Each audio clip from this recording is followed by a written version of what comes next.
Welcome to the Dyslexia is Our Superpower podcast with Gibby Booth Jasper, where we hear from fellow dyslexians looking at the positives dyslexia has to offer and the many ways to succeed as a person with dyslexia.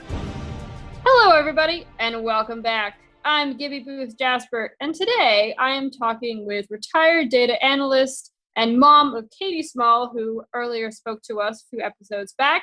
This is Dannielle Small. Welcome, Dannielle. Hello. How are you? I'm doing well, thanks. I really appreciate you coming on today, and I love that you reached out to me and said, hey, if you want the mom's perspective, I'm happy to talk to you. And I just love that. So first of all, thank you. I really appreciate that. You're very, very welcome. And second of all, let's dive in. So I'm wondering kind of what the sort of thought process was as far as what was the burning urge? Was there something in particular that you felt that you wanted to convey and to tell the listeners? Well, I think the fact that Katie's now 22 and finishing off her double degree, I remember what it was like when she was 7 and 8, and quite a lot of parents who I speak to who have very young dyslexic children, they're in absolute despair, feeling that they've done something wrong. What is wrong with their child? What can I do? I want to help, but it's not working. School's not helping. And they see their child withdrawing and becoming more and more unhappy. And I can talk to them and say, look, there is light at the end of the tunnel. What you're doing is great. And, you know, this is what can happen. You know, like she's severely dyslexic. She's got dysgraphia. She has visual issues. She's got Irlen syndrome, and she's finishing off a double degree. And I just see their faces, and it's like, oh, my God, thank you. And I sort of want to tell parents that there is light at the end of the tunnel, that they have. My daughter now classifies dyslexia as a gift, and I see it exactly the same. Because they think differently, they see things differently, and they bring a whole different perspective to both conversations, to artistic things, creative things. And if you can get, when they're at school, if you can get a teacher that works with you and understands your child, then there's just no stopping them. They'll just go so far and so fast. It just spins your head. I love it.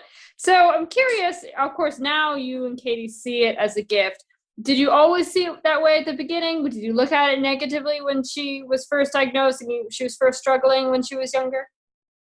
Well, when she was little, she was very good at puzzles and social skills. She spoke early. She was very articulate. So we thought that at school she would be, you know, she would progress quite quickly. So we had prep, like preschool, and they said, don't worry about her reading and writing. It'll click. It'll just click in. Went, okay. So she's 5. Then she's in grade 1, and they're saying the same thing to me. And I'm watching my child withdraw.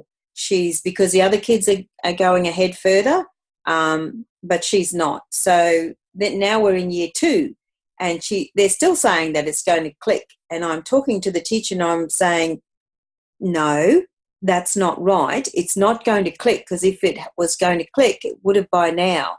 And so I'm getting very frustrated. Katie has now become silent. So what we found was that dyslexic children go one of 2 ways. They either become silent, or someone gives them Ritalin and says they've got ADD because they can't sit still in the classroom. They can't sit still because they can't read the board. They can't read what's in front of them. So they are bored, but only because they can't read it and no one's helping. So my Katie became silent, but she got work done only because the girls either side of her did it. And then it wasn't until we actually got transferred somewhere else and I was getting her tutored, and they understood dyslexia. So I got them to have her tested, but we just thought it was silly. She doesn't have dyslexia. She doesn't look dyslexic. I know, stupid statement, but you know No, what? You I love just it. I love the honesty. you have no idea, and because you don't know anything about it. And when it came back that she was dyslexic, it all sort of started to make a bit more sense, because we were with them when they did the diagnosis, and they're going, can you see these letters? What is this letter saying? She had no idea. She could not see that letter, and it was just moving. And I felt both my husband and I were so distressed, not because she has dyslexia, but because we didn't know. She just thought it's like if a person is blind from birth, to some degree, they don't know what they're missing because they've never seen it. And a dyslexic child doesn't know that they're dyslexic from birth, so they just assume that's what letters always look like. They're always going to move around the room and drop off the page. And so when she's showing us and telling us, no, I can't see that one's moving, I was just devastated. But only not for her, but more for me, that I didn't, as a parent, didn't know. But you can't know. It's just this round circle that you keep going on, and you can't seem to get off. And then you have to take stock and then start to think, well, okay, now we know what it is. How do we fix it? And how do we make life easier and better for her? But even prior to her being diagnosed, I wanted, at the end of the day, I wanted her to have self-confidence and self-belief. And I just assumed she'd be able to read and write. Once she was diagnosed, I figured, well, if she's got some basic reading and writing skills, that's kind of handy because, signing things. But so long as she believes 100% in herself, then she's not going to be a follower. She's going to either be a leader or she's going to be her own person. And that's far more important than getting straight A's or 100%, because in some areas you don't need it. A basic education is fine. You don't need to be a professor of something in order to be a great artist. So it's channeling the positive things that she had, so then that would give her every opportunity later on. And we found that she was very artistic, very creative, and she saw things differently, which was fabulous. So in the end, we saw dyslexia as a gift, but it is very difficult when they're young to live through it and have to watch it. So I created games. Everything was a game, because it had to be fun. Learning had to be a fun exercise, not a tedious, difficult thing. Because even prior to her being diagnosed, and it was by sheer accident, she had a spelling bee. And so what I did was, she can't see black and white. She can't see black writing on white paper. And I didn't know this at the time, but I had this big piece of red cardboard, and I wrote all the words quite large, the size of a playing card, and wrote them all on playing cards. And I made two of them, two each of each word. And then, so every afternoon we would play cards with the spelling. So, and if you had two that looked the same, and if you spelt it right, well, you won that hand. And it wasn't about learning the spelling. It was about playing cards and winning the game. And if you didn't spell it right, that was fine. We had another one. So everything had to be fun, because life was hard enough for her as it was. Just being able to be in a classroom with other people who could see and read and understood things. Because, as you know, dyslexics can also speak dyslexic. So we put her into speech and drama. We put her into music, but only so speech and drama had to be fun. So she did quite a lot of the London Trinity exams until it came to the sight reading, and she can't sight read. but that was fine because she enjoyed it, and it also helped her with confidence to stand in front of people, and it helped her with being able to remember things, to learn them off by heart. So it was teaching her all sorts of different strategies, but the most important was that she felt good about herself to stand in front of a group of people and talk. So, and she loved it. She just loved it. And the same with singing. She did the same with singing and music. I'm not saying she was good at any of them, but she enjoyed them, and that was the most important. Absolutely. I love that. Can you talk to, I get a lot of parents, and totally understandably so, feel sort of a lot of guilt and frustration. What would you, if a parent, if a parent sort of saying like, oh my goodness, this is kind of how I'm feeling, what would you say to that? It is the most soul-destroying, distressing situation to be in, to see your child that is clever. You know that they should be able to read, because everything that they do and everything you see them do shows that they are intelligent. So something is not right, and you don't know what it is. So I remember in the early days, so I've always worked, and so what I would do is she was in year 2, and she was silent in the classroom, and every teacher she ever had always said she's a delight. She's very quiet, and it's like you're not listening as a teacher. She's very quiet because she doesn't want to be wrong. And I became involved in the classroom. So before I would go to work, I tried to structure my hours. I was a bit lucky in some cases where I could go to school first thing in the morning and do reading with the class, or, but I had to be visual, because in year 2, I said to her, if you put your hand up once a day, every day for the week, I'll give you a star. And at the end, if you've got 5 stars, we'll go and do whatever you would like to do, something nice. And I said, it can't be to put your hand up to go to the toilet. It has to be to answer a question. Anyway, so this particular day, she put her hand up to answer the question. So and this is prior to being diagnosed. So she went to answer and the teacher said, well, come out the front. And I thought, she told me what happened later. And I'm thinking, this child has not answered or put her hand up for the first half of the year. Now you're going to make her stand. Anyway, she got out the front and froze. And she couldn't speak. So, and the teacher went mad at her.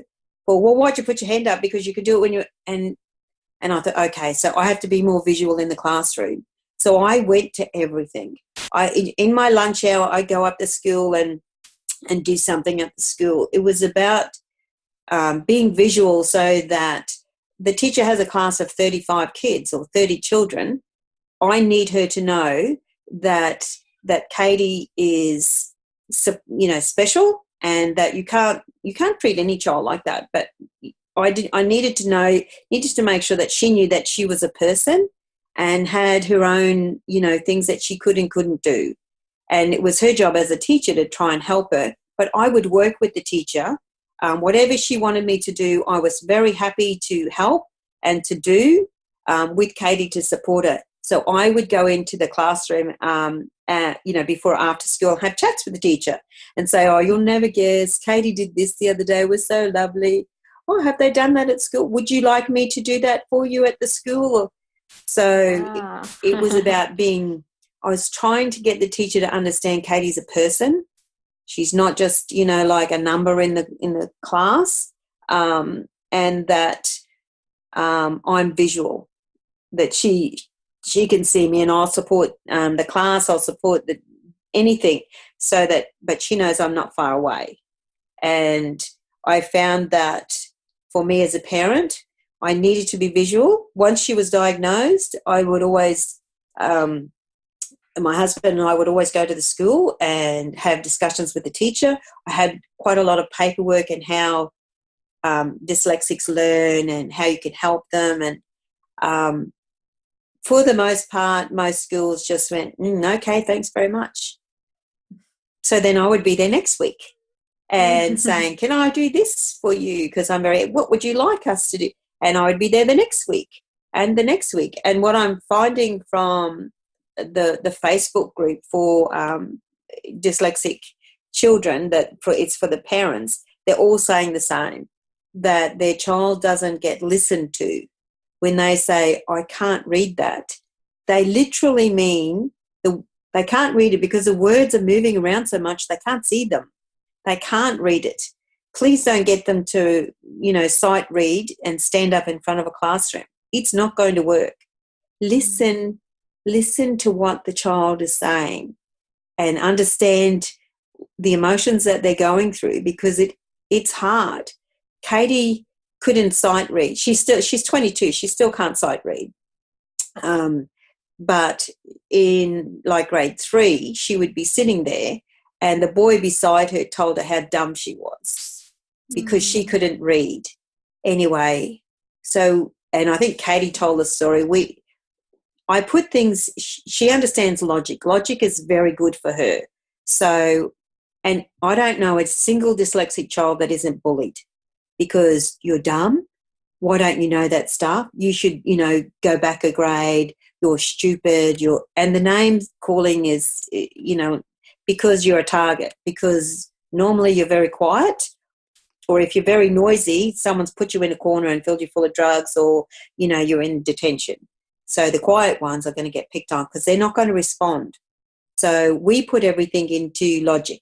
So this boy kept telling Katie she was dumb. And I said to her, dumb means that you can't speak. So can you say something for me? And she starts laughing. I went, well, you're not dumb because you're laughing. I can hear you. So every time that boy says you're dumb, just say, oh, thank you. And I said, it will drive him crazy because he won't know what you're talking about. And you're not dumb because he, poor thing, I do feel sorry for him because he doesn't know what dumb means. So you just smile and say thank you. And so that's what she did. And throughout most of her school life, she was bullied in one shape or another, and everything came back to whatever they were saying, we would break it down and discuss, well, what does this word mean? What does this word mean? Well, none of that makes sense. Or whatever they said, if she got something wrong, and I go, but it was out of 10, you still got 2 right. So you didn't get them all wrong. So let's focus on the 2 that you got right. And even with report cards when they came home and they were C's, maybe the odd D, but mostly, she'd just pass, or some she would, fail. But everything was about, how did you try your absolute best? And she would go, yes, I tried really hard, Mum. How come I didn't get an A? And I said, getting an A is not relevant. Did you try your best? Yes. Oh, my goodness. Let's go celebrate. So we would celebrate the fact that she studied hard and she tried her best. And that's really all that was important. The result is not relevant because it's about being confident enough to try your best. And no matter what it is, so you got 2 right this time, or you're going to get those 2 right the next time. So maybe we can study some more and you'll get 3 right. But whether you got, 2 out of 10 or 9 out of 10, the result is the same. Did you do your best? Because everything has to come back to self-belief. Because she's done some amazing things and I sit there as a parent and I go, oh, please don't. This is not going to end well, but I won't ever verbalize it. It's all about, that sounds fabulous. How are you feeling about that? Oh, really good. Okay, go ahead. And she was at school, she was college art captain. The school, I volunteer at the school. The school still has, they bought some of her artwork and they display it in the principal's office and in the reception area. So it's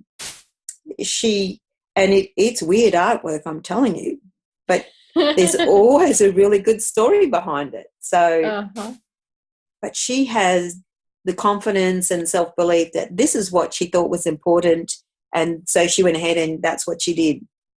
And she can debate the point because she believes in what she's doing. And that's what's important it's important for all children, but in particular for dyslexic children because they're already feeling disengaged and they see other kids, how come other kids can do it and I can't?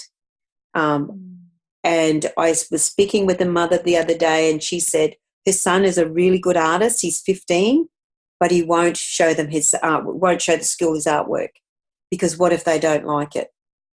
And I thought, artwork is it's not about whether they like it or not. It's whether or not you feel good about it and you liked it and you enjoyed doing it. So it's a struggle because he's dyslexic and he just feels, well, I'm not quite good enough. And I think, oh, no. And the mum she's so fabulous, but she struggles really hard. So when I spoke with her about Katie, she was beside herself. And I often give Katie's phone number to parents of dyslexic children and say she's very happy to talk to you or your child and just tell them that it's okay. It'll be all right. There is light at the end of the tunnel. And for that, I'm forever grateful because so I dole out her number everywhere. And sometimes it's for the parents, sometimes it's just the fact that they can ring the number if they want to, that it's there. They don't have to, but they can if they want to. So having something that some option is kind of handy for them. Absolutely. I love that. So I'm wondering, again, a lot of parents frustrated and sort of stuck on the topic of trying to figure out how to motivate their child and sort of when to kind of play the cheerleader and when to kind of be like, look, hey, no, you have to do X, Y, and Z. So what's your sort of advice around that if there's a parent kind of struggling with that? Everything really depends on the individual because we're all very different. So I know with Katie, so when she was little, I just turned everything into a game, even if it was homework. And they get very tired very quickly because I try to explain to other parents and teachers what it's like for a dyslexic child. And I have two analogies. One is if you read a page of a book, you'll use maybe 5% energy and it will take you 5 minutes. Now, my child uses 20% energy and it will take her 20 minutes. So you're going to read 10 pages. So you need to multiply that by 10. So after the third page for her, she's exhausted. And now she's trying to remember what she read on the first page because she's so tired. Like in little bits, they can't sit down for an hour and do homework. It's particularly after school. It's just too much for them. So everything I do is like in little bits and then make it fun. The other analogy I try to explain to people who have no understanding of dyslexia at all, I'll say to them, okay, what I want you to do is visualize yourself with a book and not a picture book, but a reading book. I want you now to turn that book upside down. I now want you have to read, you're going to be reading that book in front of, your prime minister or the president, some really important people. Now, if you get it wrong, it's going to be on television and the whole world's going to know you got it wrong.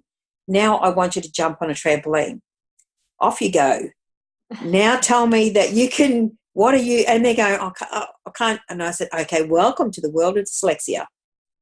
Because they don't understand how stressful it is for someone who struggles to read in the first place, but they are articulate.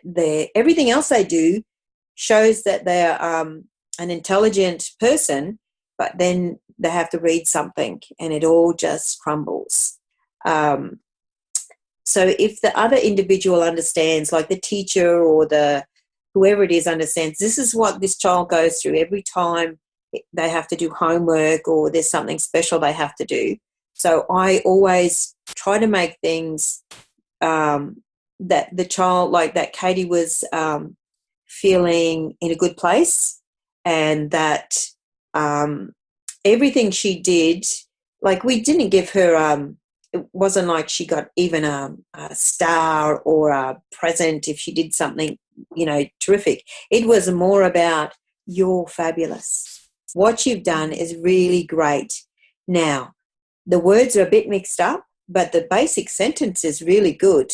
Let's have a look. I'll read it for you so that you can hear what the sentence is. And when I read it, it's back, like the words are mixed up.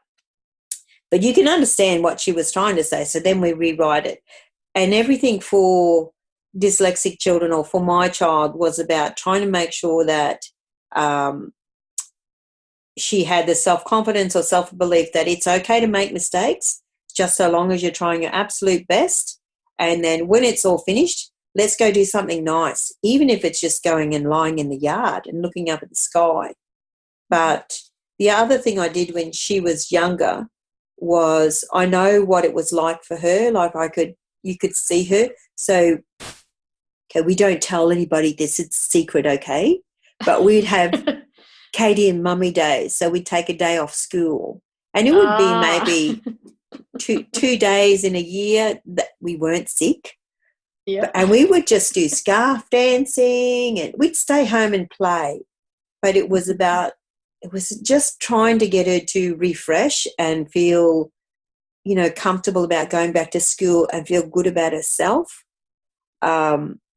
And it is hard to motivate dyslexic children because their first sentence is, I'm going to be wrong. It'll be wrong. So I don't want to do it because I'll be wrong. And it's like, but that's okay to be wrong. It doesn't matter. Just so long as we try. And then if we get it wrong, we can work out how we can fix it. Or if their homework, they have to make up sentences, they can draw a picture and then write a sentence of the picture, something that they like doing, and incorporate that into the homework. The teachers like it if they do extra anyway, so they've done a sentence and a picture. But it is hard because every day is a struggle, because every day they have to read something, and every day they know that some of that is going to be wrong.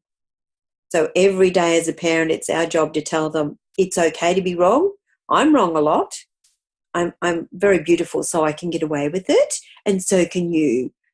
So everything is about trying to make them believe in themselves, because it's very hard when their peers and their teachers tell them, you should know that. Why don't you know that? And it's like, I do, but it came out wrong. I'm speaking dyslexic. And it's like, oh, goodness.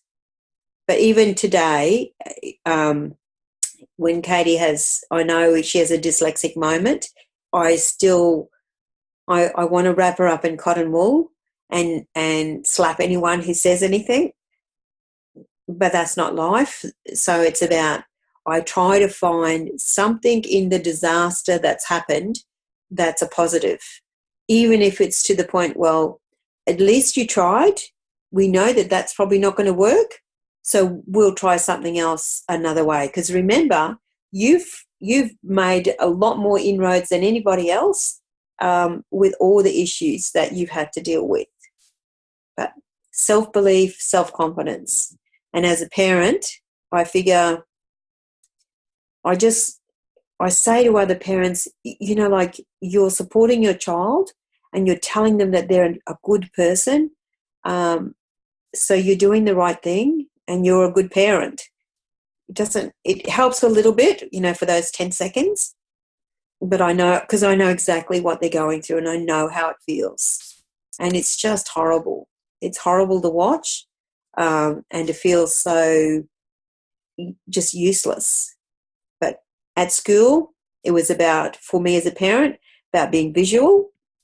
And I've always worked full time, so I just, squeezed it in all over the place. But every time there was something on at night time or, on the weekends, I was visual because they need to know that I'm around and I'm a supportive parent. And if they tell me, I want Katie to learn these 5 words, this week, and I'll go, why? And they'll tell me. And if it makes sense and logic to me, then I go, no problem, we'll get it done. Or I want Katie to do extra reading, that's no problem, we'll work on it. But then I will go back to them with the results of that so that they know that I'm working with them, not against them, and I'll support them so long as they support my child and they listen to her. But, yeah, I feel so sad for dyslexic parents. I know how hard it is. I love your trampoline analogy. That's wonderful. And look, it's so accurate too. It is, isn't it? And people just don't get it. They just don't understand how hard it is for dyslexic children. It's difficult enough if they've just got to read at home, even if they're just reading to a parent.